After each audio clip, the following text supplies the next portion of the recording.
ಓಂ ಶಾಂತಿ. ತಾರೀಕು 7/3/2025 ಪ್ರಾತಃ ಮುರಳಿ. ಮಧುರ ಮಕ್ಕಳೇ, ಇದು ಅನಾದಿ ಅವಿನಾಶಿ ಮಾಡಲ್ಪಟ್ಟ ನಾಟಕವಾಗಿದೆ. ಇದರಲ್ಲಿ ಯಾವ ದೃಶ್ಯವು ಕಳೆಯಿತೋ ಅದು ಪುನಃ ಕಲ್ಪದ ನಂತರವೇ ಪುನರಾವರ್ತನೆಯಾಗುತ್ತದೆ. ಆದ್ದರಿಂದ ಸದಾ ನಿಶ್ಚಿಂತರಾಗಿರಿ. ಪ್ರಶ್ನೆ: ಈ ಪ್ರಪಂಚವು ತನ್ನ ತಮೋಪ್ರಧಾನ ಸ್ಥಿತಿಯನ್ನು ತಲುಪಿದೆ ಎಂಬುದಕ್ಕೆ ಚಿಹ್ನೆಗಳೇನು? ಉತ್ತರ: ದಿನ ಪ್ರತಿದಿನ ಉಪದ್ರವಗಳಾಗುತ್ತಿರುತ್ತದೆ. ಎಷ್ಟೊಂದು ಗಲಾಟೆಗಳಾಗುತ್ತಿದೆ. ಕಳ್ಳರು ಹೇಗೆ ಹೊಡೆದು ಬಡೆದು ಚಿತ್ರಹಿಂಸೆ ಮಾಡಿ ಲೂಟಿ ಮಾಡಿಕೊಂಡು ಹೋಗುತ್ತಾರೆ. ಮಳೆಗಾಲವಲ್ಲದಿದ್ದರೂ ಮಳೆ ಬೀಳುತ್ತಿರುತ್ತದೆ. ಎಷ್ಟೊಂದು ನಷ್ಟವುಂಟಾಗುತ್ತದೆ. ಇವೆಲ್ಲವೂ ತಮೋಪ್ರಧಾನತೆಯ ಚಿಹ್ನೆಗಳಾಗಿವೆ. ತಮೋಪ್ರಧಾನ ಪ್ರಕೃತಿಯು ದುಃಖ ಕೊಡುತ್ತಿರುತ್ತದೆ. ನೀವು ಮಕ್ಕಳು ನಾಟಕದ ರಹಸ್ಯವನ್ನು ತಿಳಿದುಕೊಂಡಿದ್ದೀರಿ. ಆದ್ದರಿಂದ ಇದು ನಥಿಂಗ್ ನ್ಯೂ, ಹೊಸದೇನಲ್ಲ ಎಂದು ಹೇಳುತ್ತೀರಿ. ಓಂ ಶಾಂತಿ. ಈಗ ನೀವು ಮಕ್ಕಳ ಮೇಲೆ ಜ್ಞಾನದ ಮಳೆಯಾಗುತ್ತಿದೆ.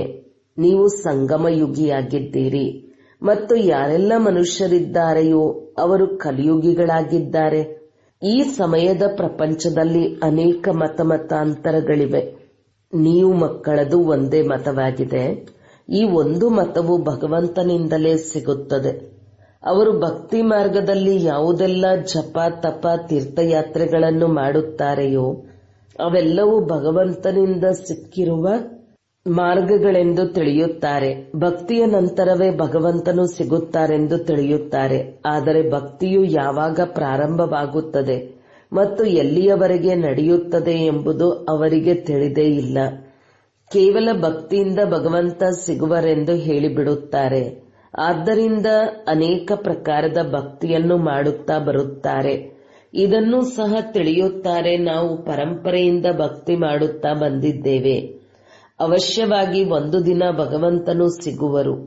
ಯಾವುದಾದರೊಂದು ರೂಪದಲ್ಲಿ ಭಗವಂತ ಸಿಗುವರು ಅಂದಾಗ ಅವರು ಏನು ಮಾಡುತ್ತಾರೆ? ಅವಶ್ಯವಾಗಿ ಸದ್ಗತಿಯನ್ನು ಕೊಡುತ್ತಾರೆ. ಏಕೆಂದರೆ ಅವರು ಸರ್ವರ ಸದ್ಗತಿದಾತನಾಗಿದ್ದಾರೆ.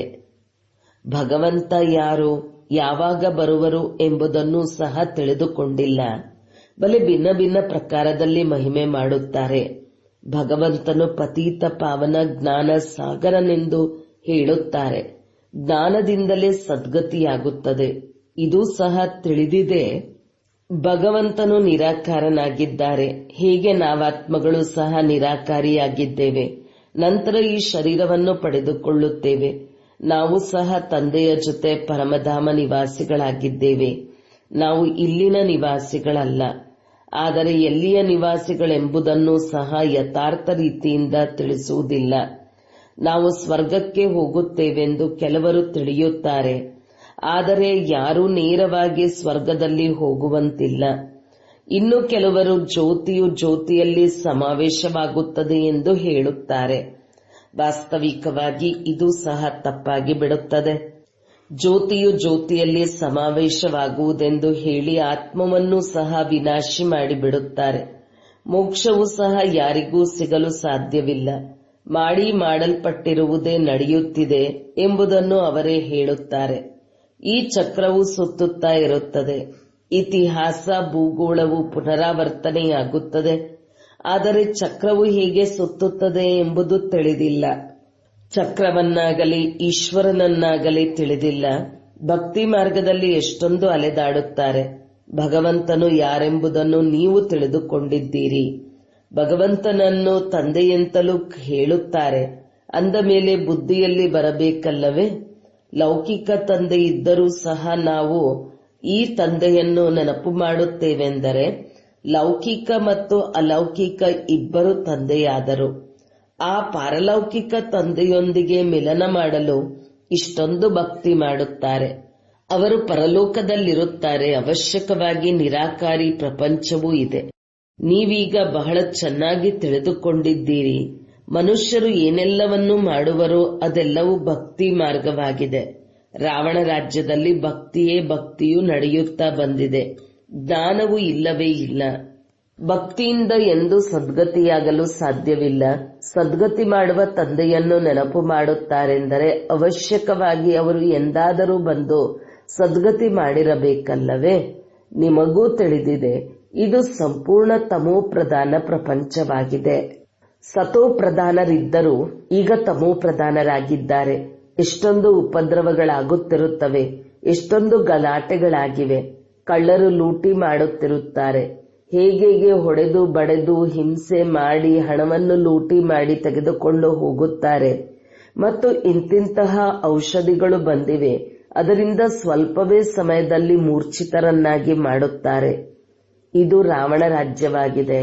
ಇದು ಬಹಳ ದೊಡ್ಡ ಬೇಹದ್ದಿನ ಆಟವಾಗಿದೆ.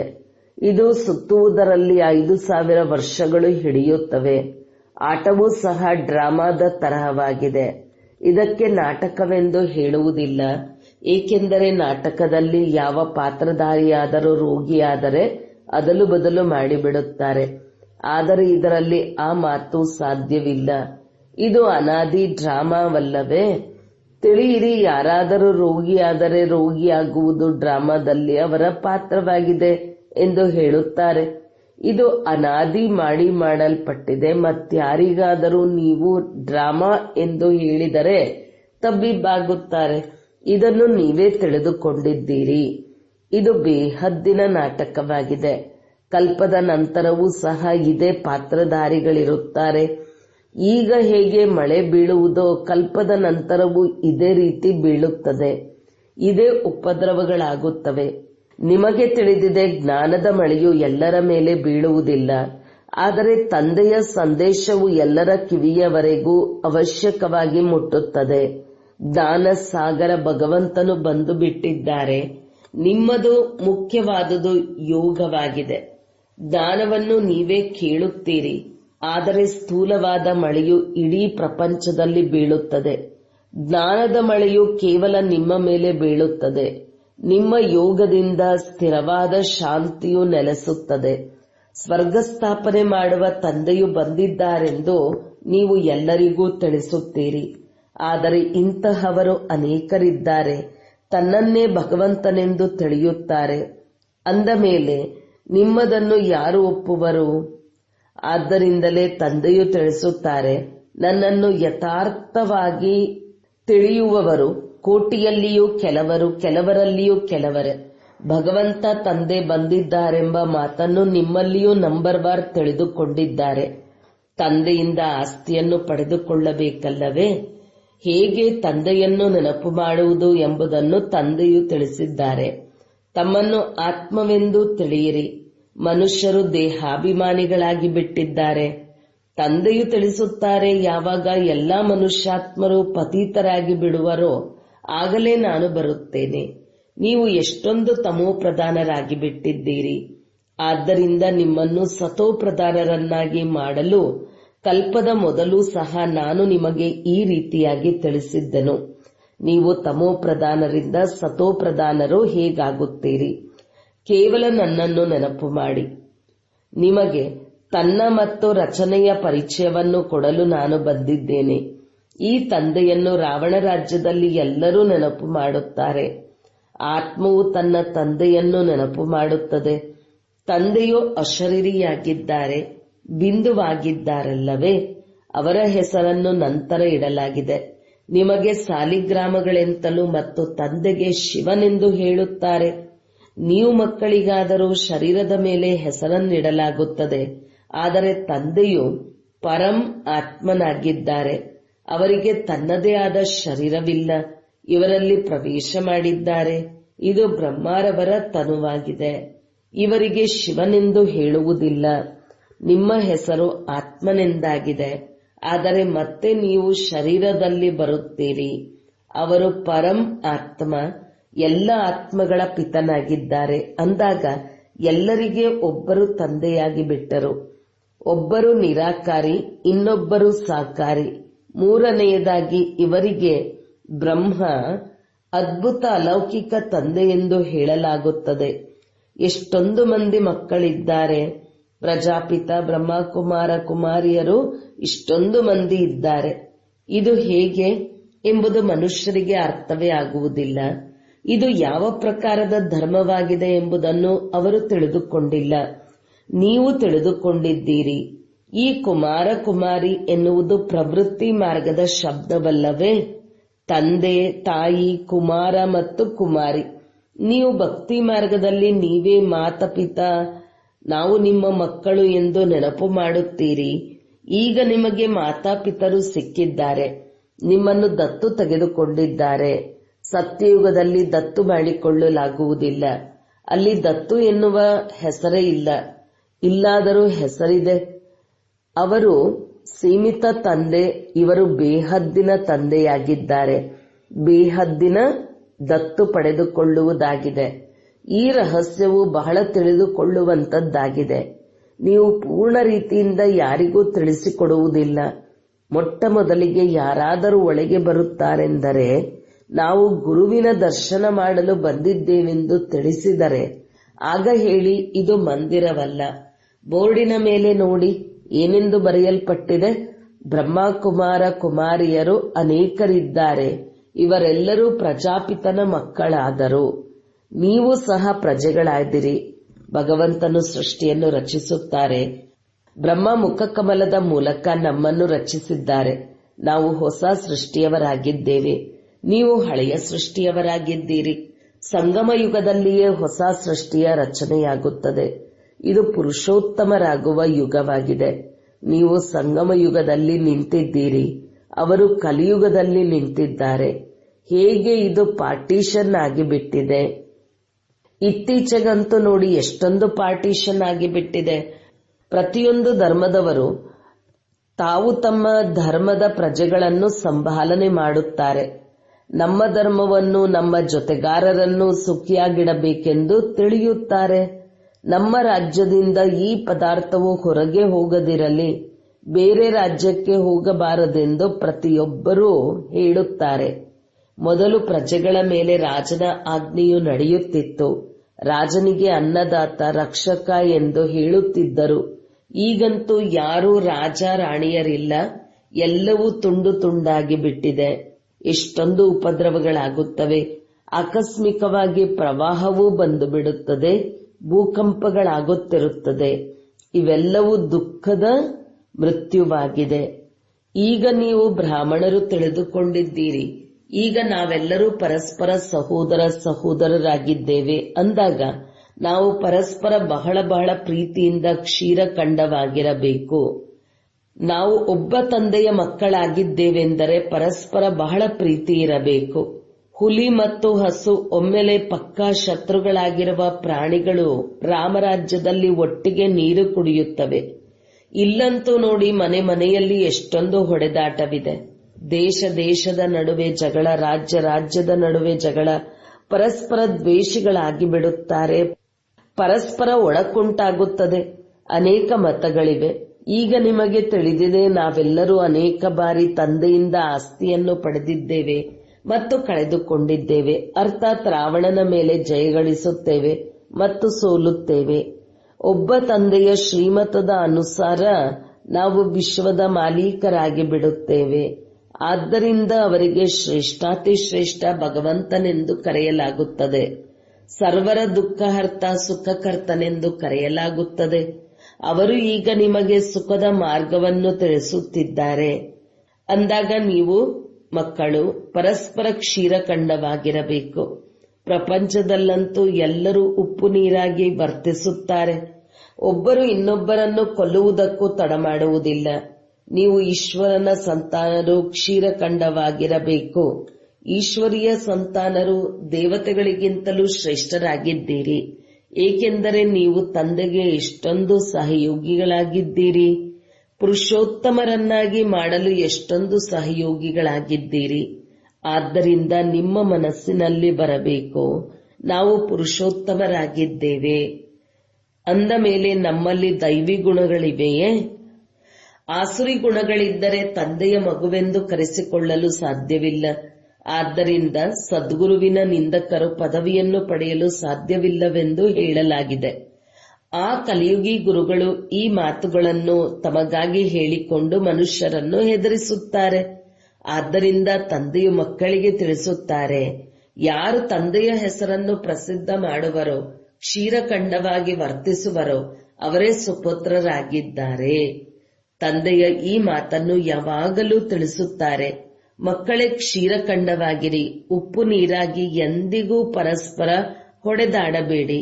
ನೀವಿಲ್ಲಿ ಕ್ಷೀರಖಂಡವಾಗಬೇಕು. ನಿಮ್ಮಲ್ಲಿ ಪರಸ್ಪರ ಬಹಳ ಪ್ರೀತಿ ಇರಬೇಕು. ಏಕೆಂದರೆ ನೀವು ಈಶ್ವರನ ಸಂತಾನರಲ್ಲವೇ? ಈಶ್ವರನು ಅತಿ ಪ್ರಿಯನಾಗಿದ್ದಾರೆ. ಆದ್ದರಿಂದಲೇ ಎಲ್ಲರೂ ಅವರನ್ನೇ ನೆನಪು ಮಾಡುತ್ತಾರೆ. ಆದ್ದರಿಂದ ಪರಸ್ಪರ ನಿಮ್ಮಲ್ಲಿಯೂ ಸಹ ಬಹಳ ಪ್ರೀತಿ ಇರಬೇಕು. ಇಲ್ಲವಾದರೆ ತಂದೆಯ ಗೌರವವನ್ನು ಕಳೆಯುತ್ತೀರಿ. ಈಶ್ವರನ ಮಕ್ಕಳು ಪರಸ್ಪರ ಉಪ್ಪು ನೀರಾಗಿ ವರ್ತಿಸಲು ಹೇಗೆ ಸಾಧ್ಯ? ಹಾಗಿದ್ದರೆ ಮತ್ತೆ ಪದವಿಯನ್ನು ಹೇಗೆ ಪಡೆಯುತ್ತೀರಿ? ಆದ್ದರಿಂದ ಪರಸ್ಪರ ಕ್ಷೀರಖಂಡವಾಗಿ ಇಲ್ಲಿ ಉಪ್ಪು ನೀರಾಗುತ್ತಾರೆಂದರೆ ಸ್ವಲ್ಪವೂ ಧಾರಣೆಯಾಗುವುದಿಲ್ಲ. ಒಂದು ವೇಳೆ ತಂದೆಯ ಆದೇಶದಂತೆ ನಡೆಯದಿದ್ದರೆ ಉತ್ತಮ ಪದವಿಯನ್ನು ಹೇಗೆ ಪಡೆಯುವಿರಿ? ದೇಹಾಭಿಮಾನದಲ್ಲಿ ಬರುವುದರಿಂದ ಪರಸ್ಪರ ಹೊಡೆದಾಡುತ್ತಾರೆ. ದೇಹಿ ಅಭಿಮಾನಿಯಾಗಿರಿ, ಆಗ ಏನು ಏರುಪೇರುಗಳಾಗುವುದಿಲ್ಲ. ತಂದೆಯು ಸಿಕ್ಕಿದ್ದಾರೆಂದ ಮೇಲೆ ದೈವಿ ಗುಣಗಳನ್ನು ಸಹ ಧಾರಣೆ ಮಾಡಬೇಕು. ಆತ್ಮವು ತಂದೆಯ ರೀತಿ ಆಗಬೇಕು. ಹೇಗೆ ತಂದೆಯಲ್ಲಿ ಪವಿತ್ರತೆ, ಸುಖ, ಶಾಂತಿ, ಪ್ರೀತಿ ಎಲ್ಲವೂ ಇದೆಯೋ ಅದೇ ರೀತಿ ನೀವು ಆಗಬೇಕಾಗಿದೆ. ಇಲ್ಲದಿದ್ದರೆ ಶ್ರೇಷ್ಠ ಪದವಿಯನ್ನು ಪಡೆಯಲು ಸಾಧ್ಯವಿಲ್ಲ. ಚೆನ್ನಾಗಿ ಓದಿ ತಂದೆಯಿಂದ ಉತ್ತಮ ಆಸ್ತಿಯನ್ನು ಪಡೆಯಬೇಕು. ಯಾರು ಅನೇಕರ ಕಲ್ಯಾಣ ಮಾಡುವರೋ ಅವರೇ ರಾಜ ರಾಣಿಯಾಗುತ್ತಾರೆ. ಉಳಿದವರು ಹೋಗಿ ದಾಸಿಯರಾಗುತ್ತಾರೆ.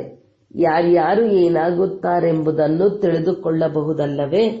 ಚೆನ್ನಾಗಿ ಓದುವವರು ನಾವು ಈ ಲೆಕ್ಕದಿಂದ ತಂದೆಯ ಹೆಸರನ್ನು ಪ್ರಸಿದ್ಧಗೊಳಿಸಬಹುದು ಎಂಬುದನ್ನು ತಾವು ತಿಳಿದುಕೊಳ್ಳಬಹುದು.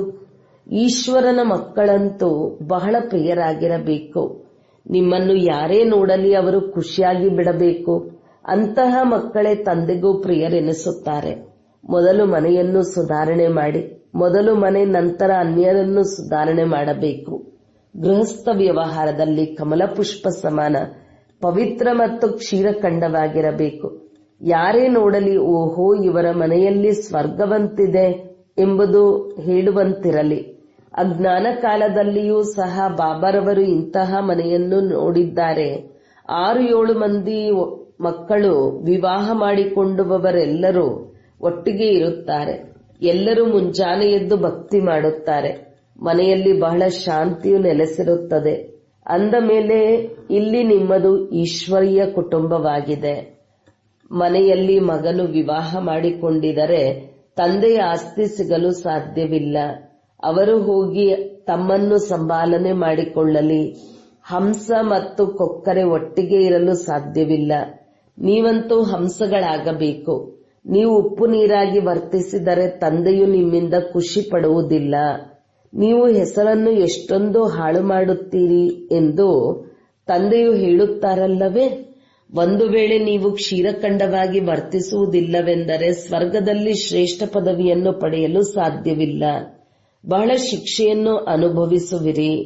ಇಂತಹ ತಂದೆಯ ಮಕ್ಕಳಾದ ಮೇಲೂ ಸಹ ಉಪ್ಪು ನೀರಾಗಿ ವರ್ತಿಸುತ್ತೀವೆಂದರೆ 100ಕ್ಕೆ 100ರಷ್ಟು ಶಿಕ್ಷೆಯನ್ನು ಅನುಭವಿಸುತ್ತಾರೆ.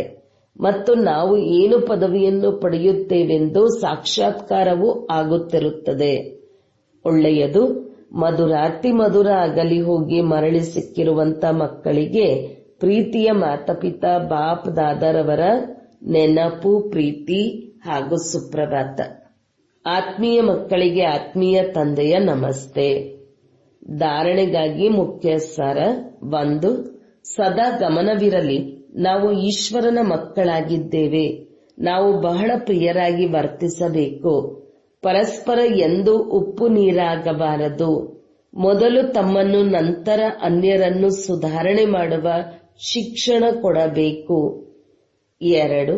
ಹೇಗೆ ತಂದೆಯಲ್ಲಿ ಸುಖ, ಶಾಂತಿ, ಪವಿತ್ರತೆ, ಪ್ರೀತಿ ಮೊದಲಾದ ಎಲ್ಲಾ ಗುಣಗಳಿವೆಯೋ ಹಾಗೆಯೇ ತಂದೆಯ ಸಮಾನರಾಗಬೇಕು. ಸದ್ಗುರುವಿನ ನಿಂದಕರಾಗುವಂತಹ ಯಾವುದೇ ಕರ್ಮವನ್ನು ಮಾಡಬಾರದು. ತಮ್ಮ ನಡತೆಯಿಂದ ತಂದೆಯ ಹೆಸರನ್ನು ಪ್ರಸಿದ್ಧಗೊಳಿಸಬೇಕು. ವರದಾನ: ತಂದೆ ಮತ್ತು ಪ್ರಾಪ್ತಿಯ ಸ್ಮೃತಿಯಿಂದ ಸದಾ ಸಾಹಸ ಉಲ್ಲಾಸದಲ್ಲಿರುವಂತಹ ಏಕರಸ ಅಚಲ ಭವ. ಜನ್ಮ ಪಡೆದೊಡನೆ ತಂದೆಯ ಮೂಲಕ ಏನೇನು ಪ್ರಾಪ್ತಿಯಾಯಿತು ಈ ಪಟ್ಟಿಯನ್ನು ಸದಾ ಮುಂದಿಟ್ಟುಕೊಳ್ಳಿ. ಯಾವಾಗ ಪ್ರಾಪ್ತಿ ಅಚಲವಾಗಿರುತ್ತದೆ ಆಗ ಸಾಹಸ ಮತ್ತು ಉಲ್ಲಾಸವೂ ಸಹ ಅಚಲವಾಗಿರಬೇಕು. ಅಚಲವಾಗಿರುವ ಬದಲು ಒಂದು ವೇಳೆ ಮನಸ್ಸು ಏನಾದರೂ ಚಂಚಲವಾಗಿ ಬಿಟ್ಟರೆ ಅಥವಾ ಸ್ಥಿತಿಯು ಚಂಚಲತೆಯಲ್ಲಿ ಬಂದು ಬಿಟ್ಟರೆ ಅದರ ಕಾರಣವಾಗಿದೆ ತಂದೆ ಮತ್ತು ಪ್ರಾಪ್ತಿಯನ್ನು ಸದಾ ಮುಂದಿಟ್ಟುಕೊಳ್ಳುವುದಿಲ್ಲ. ಸರ್ವ ಪ್ರಾಪ್ತಿಗಳ ಅನುಭವ ಸದಾ ಎದುರಿಗೆ ಅಥವಾ ಸ್ಮೃತಿಯಲ್ಲಿದ್ದಾಗ ಎಲ್ಲ ವಿಘ್ನಗಳು ಸಮಾಪ್ತಿಯಾಗಿ ಬಿಡುವುದು. ಸದಾ ಹೊಸ ಉಮಂಗ, ಹೊಸ ಉಲ್ಲಾಸವಿರುತ್ತದೆ. ಸ್ಥಿತಿ ಏಕರಸ ಮತ್ತು ಅಚಲವಾಗಿರುತ್ತದೆ. ಸ್ಲೋಗನ್: ಯಾವುದೇ ಪ್ರಕಾರದ ಸೇವೆಯಲ್ಲಿ ಸದಾ ಸಂತುಷ್ಟವಾಗಿರುವುದೇ ಒಳ್ಳೆಯ ಮಾರ್ಕ್ಸ್ ಪಡೆದುಕೊಳ್ಳುವುದು. ಅವ್ಯಕ್ತ ಸೂಚನೆ: ಸತ್ಯ ಮತ್ತು ಸಭ್ಯತೆ ರೂಪಿ ಕಲ್ಚರ್ ತಮ್ಮದಾಗಿಸಿಕೊಳ್ಳಿರಿ. ತಾವು ಬ್ರಾಹ್ಮಣ ಮಕ್ಕಳು ಬಹಳ ರಾಯಲ್ ಆಗಿದ್ದೀರಿ. ತಮ್ಮ ಮುಖಪುಟ ಮತ್ತು ನಡತೆ ಎರಡೂ ಸತ್ಯತೆಯ ಸಭ್ಯತೆಯನ್ನು ಅನುಭವ ಮಾಡಿಸಲಿ. ಹಾಗೆ ನೋಡಿದರೆ ರಾಯಲ್ ಆತ್ಮಗಳನ್ನು ಸಭ್ಯತೆಯ ದೇವತೆಗಳು ಎಂದು ಹೇಳಲಾಗುತ್ತದೆ. ಅವರ ಮಾತನಾಡುವುದು, ನೋಡುವುದು, ನಡೆಯುವುದು, ತಿನ್ನುವುದು, ಕುಡಿಯುವುದು, ಕುಳಿತುಕೊಳ್ಳುವುದು, ಎದ್ದೇಳುವುದು, ಪ್ರತಿಯೊಂದು ಕರ್ಮದಲ್ಲಿ ಸಭ್ಯತೆ ಇದೆ. ಸತ್ಯತೆ ಸ್ವತಃವಾಗಿಯೇ ಕಾಣಿಸುತ್ತದೆ. ಈ ರೀತಿಯಲ್ಲಿ ನಾನಂತೂ ಸತ್ಯತೆಯನ್ನು ಸಿದ್ಧ ಮಾಡುತ್ತಿದ್ದೇನೆ, ಆದರೆ ನನ್ನಲ್ಲಿ ಸಭ್ಯತೆ ಇಲ್ಲ, ಇದಂತೂ ತಪ್ಪಾಗಿದೆ. ಓಂ ಶಾಂತಿ.